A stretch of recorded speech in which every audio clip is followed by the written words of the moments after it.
बारिश की बूंदें भले ही छोटी हो लेकिन उसका लगातार बरसना ही बड़े से बड़े समंदर का बहाव बन जाता है। इसलिए अगर अपने ज़िंदगी में पर डे निरंतर छोटे छोटे ही प्रयास से हम अपनी ज़िंदगी में बहुत बड़ा परिवर्तन ला सकते हैं। इसलिए अपनी ज़िंदगी में पर डे 1% बेटर कीजिए और अपनी ज़िंदगी में बहुत से बड़ा परिवर्तन ला सकते हैं। नमस्कार दोस्तों, स्वागत है आपका A1D+ कोचिंग में। देखिए, मैं यहाँ पे आज आप लोगों को पढ़ाएंगे नरेशन, जो आपके एग्जाम के लिए बहुत ही इंपॉर्टेंट है। नरेशन में जैसे हम यहाँ पे इंपरेटिव सेंटेंस को क्लियर करेंगे, उस पर रिलेटेड जितने भी क्वेश्चन है इंपरेटिव सेंटेंस से, उसको हम इस वीडियो में कंप्लीट करेंगे, जो आपके एग्जाम के लिए बहुत ही इंपॉर्टेंट है। इंपरेटिव सेंटेंस से आपके एग्जाम में क्वेश्चन पूछे जाते हैं। आपके एग्जाम में इंपरेटिव सेंटेंस से अगर बात करें हम लोग एयरफोर्स नेवी का, तो उससे आपको एक क्वेश्चन आएगा। लेकिन एसएससी सीजीएल सीपीओ की बात करें तो उसमें इससे आपको 10 से 15 क्वेश्चन पूछे जाएंगे सिर्फ इंपरेटिव सेंटेंस से। ठीक है, तो ये इंपरेटिव सेंटेंस बहुत ही इंपॉर्टेंट है जो आपके एग्जाम के लिए, इसलिए इस वीडियो को शुरू से अंत तक जरूर देखिएगा।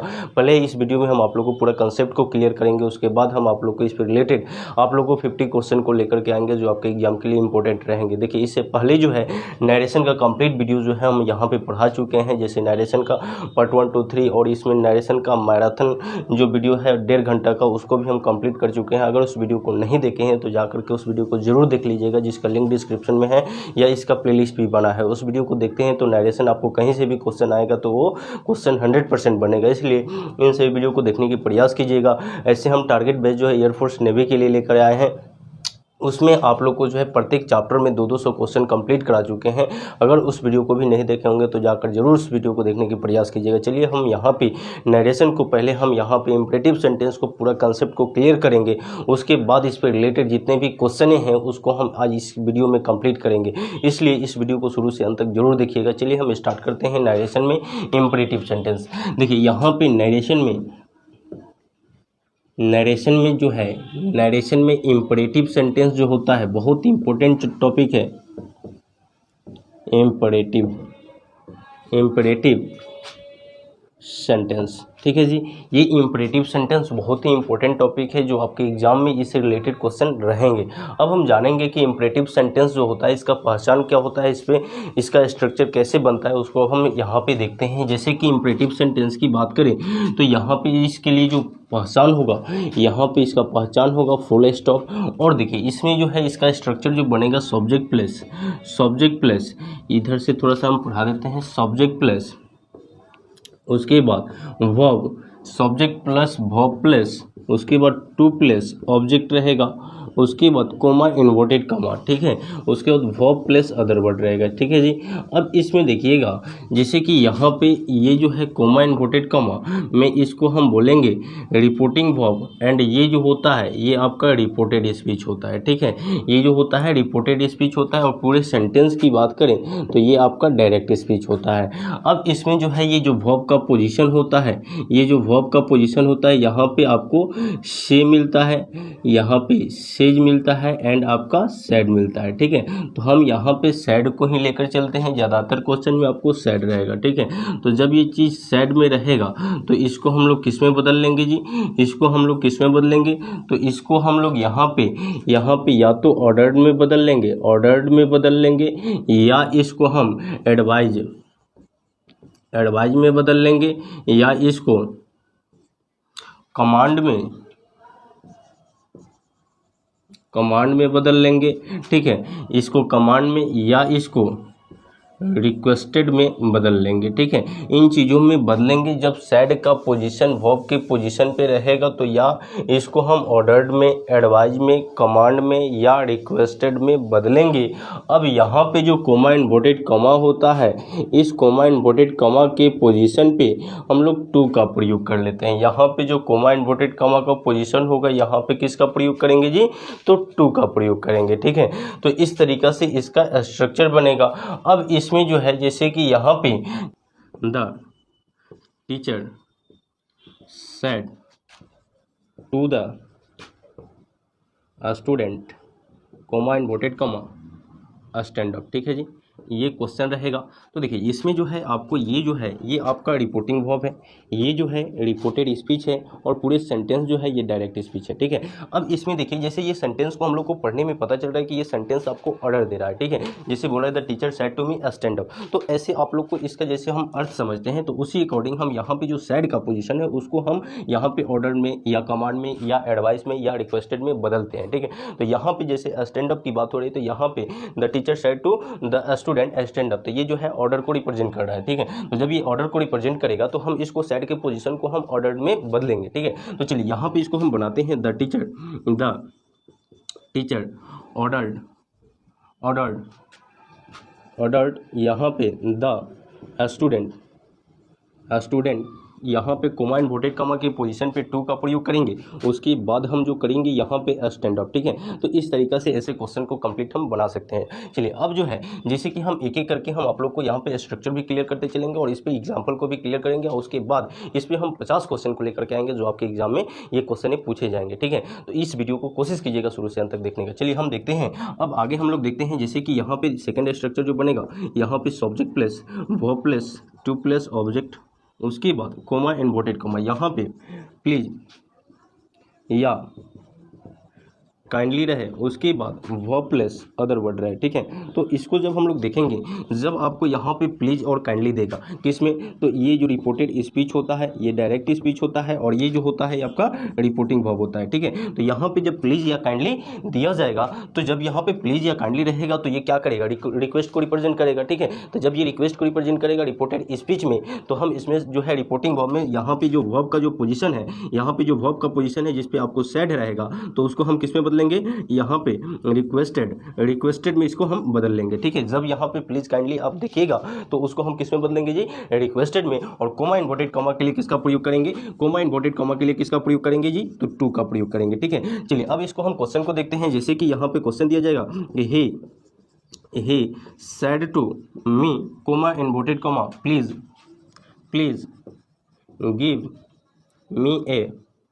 मी ए और उसके बाद बुक, ठीक है। इसको जब हम लोग बनाएंगे तो देखिए यहाँ पे प्लीज आ गया, ये जो प्लीज है ये रिक्वेस्ट को रिप्रेजेंट किया, ठीक है। तो इसमें ये जो होता है ये रिपोर्टिंग वर्ब हुआ, ये रिपोर्टेड स्पीच हुआ, और पूरे सेंटेंस डायरेक्ट स्पीच हुआ जिसमें आपको ये प्लीज दिया जो रिक्वेस्ट को रिप्रेजेंट किया, ठीक है। तो इसको जब हम लोग बनाएंगे तो ये जो बनेगा क्वेश्चन, ही रिक्वेस्टेड मी, और यहाँ पे कोमा इन्वर्टेड कोमा के पोजीशन पे किसका प्रयोग करेंगे जी, टू का। और जब रिक्वेस्टेड हम सेड के पोजीशन पे लगा देंगे तो यहाँ पे प्लीज जो है हट जाएगा, यहाँ पे प्लीज या काइंडली हट जाएगा, कब, जब सेड के पोजीशन पे हम रिक्वेस्टेड का प्रयोग कर लेंगे तो वहाँ पे प्लीज या काइंडली हट जाएगा इनडायरेक्ट स्पीच में, ठीक है। तो अब चलिए यहाँ पे ही रिक्वेस्टेड मी, उसके बाद क्या हो जाएगा, गिव। अब ये मी जो है ये ऑब्जेक्ट के रूप में है जो फर्स्ट पर्सन है, ठीक है। तो जब ये ऑब्जेक्ट के रूप में है, फर्स्ट पर्सन है, तो ये सब्जेक्ट के अनुसार बदलेगा, और सब्जेक्ट जाएगा वहाँ पे तो क्या सब्जेक्ट बन के जाएगा कि ऑब्जेक्ट, तो वहां पे ऑब्जेक्ट बन के जाएगा, ठीक है। तो यहाँ पे गिव हिम हो जाएगा, गिव हिम ए, तब क्या करेंगे जी, बुक का प्रयोग करेंगे, ठीक है। तो इस तरीके से क्वेश्चनों को हम कंप्लीट कर पाएंगे। चलिए काइंडली पे क्वेश्चन को देख लेते हैं। जैसे यहाँ पे क्वेश्चन दिया जाएगा कि she said to me comma inverted comma kindly help the poor. चलिए इस क्वेश्चन को हम लोग देखते हैं। जब ये चीज़ें ऐसे रहेंगी, he said to me comma inverted comma kindly help the poor, तो इसको हम बनाएंगे तो कैसे बनाएंगे, देखिए। तो इसको जब हम लोग बनाएंगे तो सी यहाँ पे रिक्वेस्टेड मी कोमा इन्वर्टेड कोमा के पोजीशन पे टू का प्रयोग करके और काइंडली को हटा देंगे, उसके बाद क्या हो जाएगा, हेल्प द पुअर। इस तरीके से हम इन क्वेश्चनों को बना पाएंगे आसानी से, ठीक है। तो ये आपको जो है आपको रिक्वेस्टेड पे ये मतलब रिलेटेड आपका स्ट्रक्चर हुआ और इस पर एग्जाम्पल हुआ, ठीक है। इस पर अगर ऐसा क्वेश्चन आएगा तो आपको इस तरीके से बनाना है। अब चलिए हम आगे देखते हैं। जैसे आपको यहाँ पे एक होता है, जैसे कि यहाँ पे आपको सर या मैडम दे देगा, ठीक है। तो उसको हम लोग देख लेते हैं, जैसे उसका स्ट्रक्चर कैसे काम करेगा, ठीक है। उसका स्ट्रक्चर कैसे काम करेगा उसको अब हम लोग देखते हैं। जैसे कि यहाँ पे रहेगा सब्जेक्ट, यहाँ पे subject plus verb plus two plus object रहेगा, कोमा इन्वर्टेड कोमा, यहाँ पे सर या मैडम रहेगा, उसके बाद वर्ब प्लस अदर वर्ड रहेगा, ठीक है। तो ऐसा जब रहेगा तो इस पे भी क्वेश्चन आपके एग्जाम में रहेगा। इंपरेटिव सेंटेंस थोड़ा सा लॉन्ग टॉपिक है और इस पे बहुत इंपॉर्टेंट कंसेप्ट ये सब है, ठीक है, और इसी पे रिलेटेड क्वेश्चन आपके एग्जाम में रहेंगे, थोड़ा सा कंफ्यूज करने वाले रहते हैं, ठीक है, इसलिए इस पे रिलेटेड क्वेश्चन आपके एग्जाम में दिए जाते हैं। अब चलिए इसको हम देखते हैं। जैसे ये आपका जो हो गया रिपोर्टिंग वर्ब, ये जो हो गया रिपोर्टेड स्पीच, और पूरे सेंटेंस आपको पता है कि ये डायरेक्ट स्पीच, ठीक है। अब इसमें क्या है कि जब आपको यहाँ पे सैड का जो पोजीशन है, यहाँ पे जो सैड का पोजीशन है, इसको हम किस में बदलेंगे? तो देखिए यहाँ पे वर्ब पे ये डिपेंड करता है, ये वर्ब पे डिपेंड करता है। अगर वर्ब वो ऑर्डर को बोलेगा तो यहाँ पे ऑर्डर करेंगे, एडवाइस कहेगा तो यहाँ पे एडवाइस का प्रयोग करेंगे, अगर रिक्वेस्ट कहेगा तो रिक्वेस्टेड का प्रयोग करेंगे, ठीक है। उसके बाद यहाँ पे जो सर मैडम है उसके लिए, उसके बाद यहाँ पे जो सर मैडम है इसके लिए रिस्पेक्टफुली का प्रयोग करेंगे। किसका जी? रिस्पेक्टफुली का प्रयोग करके उसके बाद टू का प्रयोग करेंगे। टू का प्रयोग क्यों करेंगे? तो ये कोमा इन्वर्टेड कॉमा को हटाने के लिए, ठीक है। तो इस तरीका से इसका परिवर्तन हम लोग करेंगे। चलिए हम एग्जांपल से इसको हम क्लियर करते हैं, ठीक है। एग्जांपल से इसको हम लोग क्लियर करते हैं। जैसे क्वेश्चन दिए जाएंगे कि he said to me comma inverted comma sir please, यहाँ पे आप लोग को दिख रहा होगा sir please give me a pen, ठीक है, गिव मी ए पेन। इस क्वेश्चन को हम लोग बनाएंगे तो देखिए यहाँ पे लिखा हुआ है कि he said to me comma inverted comma, अब यहाँ पे सर दिया गया है, ठीक है। तो sir please give me a pen, तो यहाँ पे आपको प्लीज देखते हैं, यहाँ पे जो सेड का पोजीशन है उसको हम किस में बदल देंगे जी? तो उसको हम बदलेंगे रिक्वेस्ट में, ठीक है। तो यहाँ पे इसका आंसर हो जाएगा ही रिक्वेस्टेड मी, उसके बाद रिक्वेस्टेड मी रिस्पेक्टफुली टू, उसके बाद क्या हो जाएगा?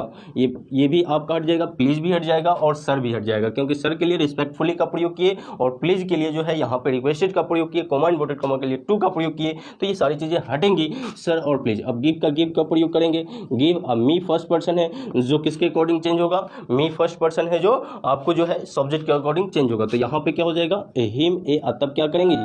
पेन का प्रयोग करेंगे, ठीक है। तो जब आपको यहाँ पे सर या मैडम देता है तो उसके लिए आपको जो है उसको रिस्पेक्टफुली में बदल के उसको बनाना होगा। चलिए आगे हम देखते हैं। जैसे ये चीज़ जो हम जाने, यहाँ तक ये स्ट्रक्चर जाने, ठीक है। अब अगला स्ट्रक्चर को हम लोग देखते हैं। जैसे अगला स्ट्रक्चर आप लोग को रहेगा, यहाँ पे अगला स्ट्रक्चर हम लोग देखते हैं। जैसे आपको एक आता है negative imperative sentence. Negative imperative sentence से भी आपके एग्जाम में क्वेश्चन रहेंगे, तो उसको स्ट्रक्चर हम यहाँ पे देते हैं आप लोग को। देखिए नेगेटिव इंपरेटिव सेंटेंस जो है इसके बारे में हम लोग देख लेते हैं। अगला स्ट्रक्चर थोड़ा सा ये लॉन्ग मतलब कंसेप्ट है जो इंपरेटिव का है, तो चलिए हम देखते हैं negative imperative sentence.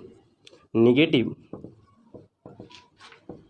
Imperative sentence, negative imperative sentence, इसको हम लोग देखते हैं। इस पे एग्जांपल कैसे, इस पे स्ट्रक्चर कैसे बनेगा, इस पे एग्जांपल कैसे आएगा, उसको हम लोग देखते हैं। जैसे कि यहाँ पे स्ट्रक्चर बनेगा subject plus verb plus two plus object रहेगा, कोमा इन्वर्टेड कोमा के पोजीशन पे यहाँ पे जो है इसके बाद जो है डोंट रहेगा, उसके बाद वर्ब प्लस अदर वर्ड रहेगा, ठीक है। तो इस तरीका से ये स्ट्रक्चर इसका बनते हैं। अब जब यहाँ पे don't plus verb plus other word रहेगा, ये जो होता है आपका रिपोर्टिंग वर्ब होता है, ये जो होता है रिपोर्टिंग वर्ब, ये जो होता है रिपोर्टेड स्पीच, ये होता है डायरेक्ट स्पीच, ठीक है। तो रिपोर्टेड स्पीच में जब आपको डोंट मिलेगा तो नेगेटिव को रिप्रेजेंट करेगा। जब ये चीजें नेगेटिव को रिप्रेजेंट करेगा तो इसको हम दो प्रकार से हम इसको बना पाएंगे। कितने प्रकार से जी? तो इसको दो प्रकार से हम इसको बनाएंगे। अब देखिए कैसे ये बनेगा। तो यहाँ पे जब यहाँ पे कोमा इन्वर्टेड कोमा है और इससे पहले जो यहाँ पे सैड का जो पोजीशन रहेगा, किसका जी? सैड का जो पोजीशन रहेगा, तो इस सैड के पोजीशन को हम दो प्रकार से बदलेंगे। इसको दो प्रकार से कैसे बदलेंगे? तो देखिए यहाँ पे इसको हम आस्क्ड में भी बदल लेंगे, इसको हम आस्क्ड में भी बदलेंगे, या इसको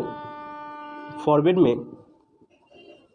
में भी बदलेंगे, ठीक है। तो ये आस्क्ड में भी बदलेंगे इसको, और इसको फॉरवर्ड में भी बदलेंगे। अब देखिए इसको जब हम फॉरवर्ड में बदलेंगे तो इसके लिए जो है कोमा इन्वर्टेड कोमा के लिए, इसके लिए जो कोमा इन्वर्टेड कोमा के लिए टू का प्रयोग करेंगे, ठीक है। जब हम इसको वर्ब के पोजीशन को फॉरवर्ड में बदलेंगे तो कोमा इन्वर्टेड कोमा के लिए किसका प्रयोग करेंगे जी?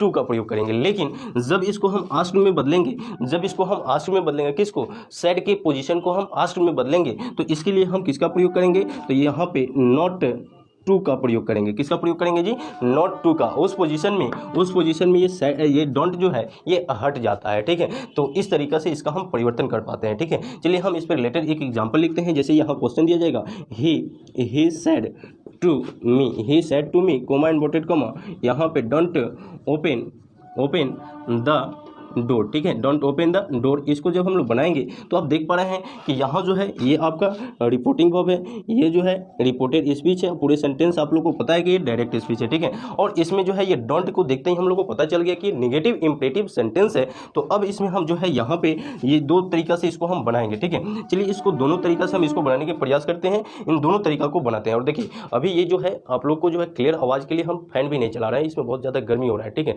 तो इसलिए आवाज़ आप लोग तक बहुत फ्रेश पहुँचे, इसलिए हम फैन इतनी गर्मी में भी नहीं चला रहे हैं। बहुत मतलब यहाँ पे आप लोग को बहुत अच्छे तरीका से आप लोग तक वीडियो पहुँचे, इसलिए इतनी गर्मी में हम ये चीज़ें बना रहे हैं। इसलिए अगर चैनल पे नए व्यूअर्स होंगे तो जरूर चैनल को सब्सक्राइब कर लीजिएगा, जिससे आपको ऐसे जो वीडियो है इसका वीडियो का जो है आप लोग को जो है नोटिफिकेशन आप तक मिले और इस चैनल के माध्यम से बेहतर रूप से तैयारी कर सकें, ठीक है। तो चलिए यहाँ पे हम देखते हैं जैसे कि he said to me, comma inverted comma, don't open the door. तो इसको जब हम लोग